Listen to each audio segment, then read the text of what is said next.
অনেক কথাই হচ্ছে অ্যাডহক কমিটি হওয়ার পর এটার কি যৌক্তিকতা আছে নাকি একেবারে নেই, সবাই শুধুমাত্র সমালোচনার জন্যই করছে। এই বিষয় নিয়ে একটু কথা বলতে চাই। শুরু করতে চাই একটা সাম্প্রতিক ঘটনা দিয়ে। দেখুন, আমরা দেখেছি একটা ছবি ভাইরাল হয়েছে, মানে সামাজিক যোগাযোগ মাধ্যমে অনেক বেশি ভাইরাল হয়েছে, অনেক কথা হয়েছে। সেটা হচ্ছে যে অর্জুন টেন্ডুলকারের ছেলে পানি নিয়ে মাঠে যাচ্ছেন অথবা বাউন্ডারি লাইনে পানি নিয়ে অপেক্ষা করছেন প্লেয়ারদের জন্য যারা একাদশে আছেন। এরপরে সমালোচনা হয়েছে, আলোচনা হয়েছে, অনেক কথা হয়েছে যে এত বড় একজন ক্রিকেটারের ছেলে এইভাবে পানি নিয়ে যাচ্ছেন, মাঠে আসছেন বা 12 হিসেবে আছেন, একাদশে সুযোগ পাচ্ছেন না। ওই ঘটনার সাথে আমার মনে হয় এই যে বিসিবির নতুন অ্যাডহক কমিটি, এখানে একটা মিল আছে।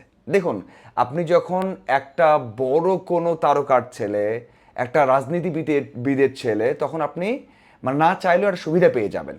মানে এমনটা নয় যে আপনাকে সুবিধা দেওয়া হচ্ছে কাগজে কলমে, আপনি ওই তারকার ছেলে বা ওই বড় রাজনীতিবিদের ছেলে এই জন্য আপনাকে নেওয়া হলো, এমনটা নয়।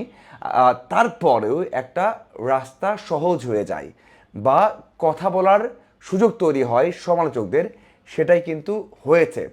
অর্জুন টেন্ডুলকার ডোমেস্টিকে ম্যাচ খেলেছেন, সুযোগ পেয়েছেন, আইপিএলও সুযোগ পেয়েছেন, খেলেছেন, কিন্তু ওইভাবে জায়গা করে নিতে পারেননি। দেখুন, আপনি যদি সুযোগ পান, আপনি যদি একটু হলে ওই যে সুবিধা পান, সেই সুবিধা দিয়ে আপনি একটা পর্যায় পর্যন্ত আপনি যাবেন। সেটা সরাসরি আপনাকে সুযোগ দেওয়া হোক, সুবিধা দেওয়া হোক আর না হোক, ওই পর্যায়ে আপনি যাবেন। আপনি আপনার যোগ্যতা আছে, আপনি কাউন্সিলর হয়েছেন বা আপনি প্র্যাকটিস করেছেন, খেলেছেন, এই জন্য আপনি বোর্ড পর্যন্ত আসতে পারবেন, এই পর্যন্ত ওই পর্যন্ত আপনি যেতে পারবেন। অথবা ওই যে অর্জুন টেন্ডুলকার, আপনি কোনো না কোনোভাবে অনুশীলন করেছেন, ডোমেস্টিক খেলেছেন, আপনি 15 জনের সদস্যে থাকতে পারবেন। কিন্তু একাদশে সুযোগ পাওয়া, সেখানে ভালো করা, সেখানে নিয়মিত পারফর্ম করা, সেখান থেকে নিজেকে একজন সেরা পারফর্মার বানানো, সেখান থেকে নিজেকে কিংবদন্তি বানানো, এই দায়িত্ব কিন্তু আপনার নিজের, অর্জুন টেন্ডুলকারের নিজের। আপনি যে সুযোগ পেয়েছেন ডোমেস্টিকে, আইপিএলে, ওখান থেকে বাকি কাজ আপনার ছিল। এই দিকে আপনি কাউন্সিলর হয়েছেন, যে নেতার 3 ছেলে অথবা নেতার স্ত্রী রয়েছেন, কাউন্সিলর হয়েছেন, আপনি ক্রিকেটের সাথে আছেন, হয়তো অনেকে জানেন না, ক্রিকেটের সাথে আছেন, কাজ করেছেন, কিন্তু আপনি যখন বোর্ডে এসেছেন সেখানে প্রক্রিয়া মেনেই এসেছেন হয়তো, বা প্রক্রিয়া মেনে এসেছেন, কিন্তু আপনাকে কাজ করতে হবে এখন। মানে ওই যে ঘটনাগুলো বলছি, এমন ঘটনা কিন্তু সারা বিশ্বে হাজারো আছে, হাজারো আছে। বাকি যেটা হচ্ছে সেটা কাজ আপনার, সেই কাজটা করতে হবে।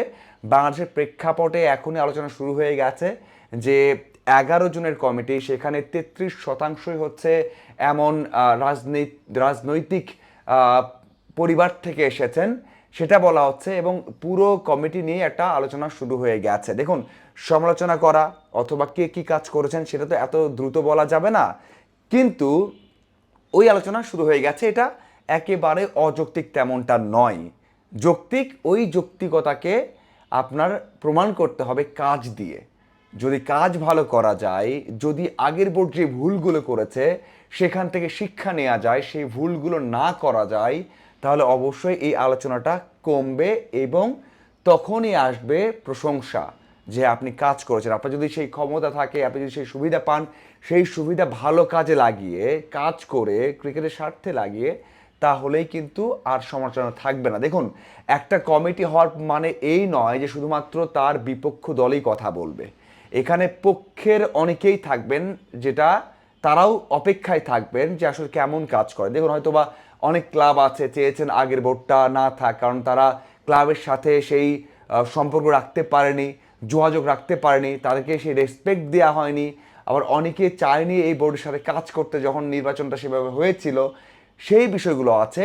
এই জন্য এইখানেও অনেকেই থাকবেন যারা এই যে রাজনীতিবিদের ছেলে অথবা পরিবারের সদস্য রয়েছেন, তাদের মধ্যে অনেকেই থাকবেন অপেক্ষায় আছেন দেখতে যে কেমন কাজ করেন। এমনটা নয় যে আপনি কাজ ছাড়াই কিন্তু প্রশংসা পাবেন না। তো সেই দিক থেকে এই আলোচনাটা যৌক্তিক। বিভিন্ন জায়গায় এরই মধ্যে সংবাদ হয়ে গেছে, ফটো কার্ড দেখতে পাচ্ছি, অনেক আলোচনা দেখতে পাচ্ছি, এটাই স্বাভাবিক।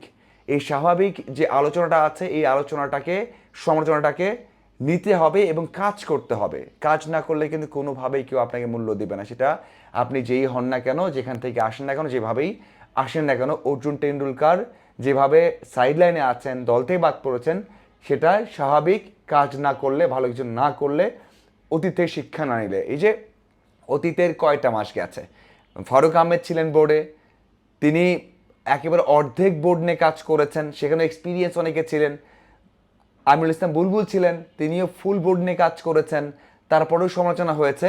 যে রকম চোখ ছিল সবার, তার থেকে বেশি চোখ থাকবে এই বোর্ডের দিকে।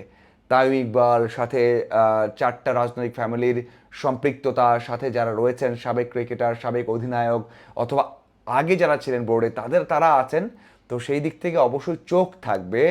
ভালো কাজ করলে ভালো কথা হবে, ভালো কাজ করতে না পারলে সমালোচনা হবেই। এবং ওই যে যে অস্থিরতা শুরু হয়েছিল, সেটা আবারও শুরু হবে যদি ভালো কাজ না হয়। খুবই আর্লি যে এই বোর্ডটা কেমন হবে সেটা বলার, দেখার অপেক্ষায় আছি কেমন করেন। এখন আসা যাক, শেষ করতে চায় যে আমিরুল ইসলাম বুলবুল একটা লিগ্যাল বা একটা বৈধ পথে এই বোর্ডকে নিয়ে তিনি একটা অ্যাকশনে যেতে চান। সেটা কি কাজে দেবে না দেবে না? দেখুন, আমি এর আগে অনেকবার বলেছি, যখন একটা দেশ থেকে চেঞ্জ করা হয় তখন আইসিসি কোনোভাবে হস্তক্ষেপ করে না। আইসিসি বলে যে হ্যাঁ ঠিক আছে, তোমরা তোমাদের মতো করে চেঞ্জ করতে পারো। সেটাই হয়েছে। কিন্তু আমিরুল ইসলাম বুলবুল, আমরা দেখেছি যে একটা চিঠি দিয়েছেন, সেখানে বলেছেন 3বার যে তিনি বৈধ সভাপতি, এবং তিনি এই যে কমিটি করা হয়েছে এটাকে অবৈধ বলছেন। এটা নিয়ে উনি কাজ করতে চান, হয়তোবা করা ভালো, এটা দরকার আছে, প্রেশার থাকবে, কাজ করতে আগ্রহ হবে। কিন্তু দেখুন, আগের যে বোর্ডটা ছিল, আমরা দেখেছি ফারুক আহমেদ তিনিও কিন্তু যখন চলে যান বোর্ড থেকে, তারপরেও কিন্তু তিনি একটা আইনি প্রক্রিয়ায় গিয়েছিলেন, যেটা এখনও ঝুলে আছে, বা আইনি প্রক্রিয়ায় কোনো সমাধান হয়নি। এটা হয় না, তারপরেও দেখা যাক কী করতে পারেন আমিরুল ইসলাম বুলবুল। কারণ যেভাবে তিনি বোর্ড থেকে বিদায় হয়ে গেছেন, যেভাবে চলে গেছেন, সেটা অনেকের চোখেই দৃষ্টিকটু।